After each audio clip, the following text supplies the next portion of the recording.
Hi everybody, it's John Sweet here, Tameside Handyman. So another quick video. I'm literally just about to go and install this tap. So I thought, well, while I've got it in my hands, I might as well show you. This is option 1 on the supply and fit taps.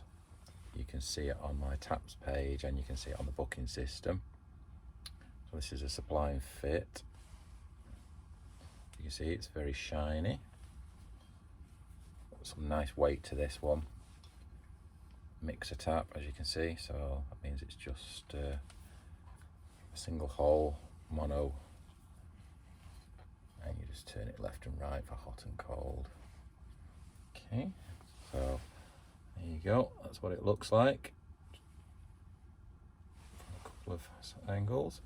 So the length from the tip to the back, or the back to the front, is approximately 15.5 centimeters, and the height top to bottom, bottom to top, again approximately 15.5 centimeters.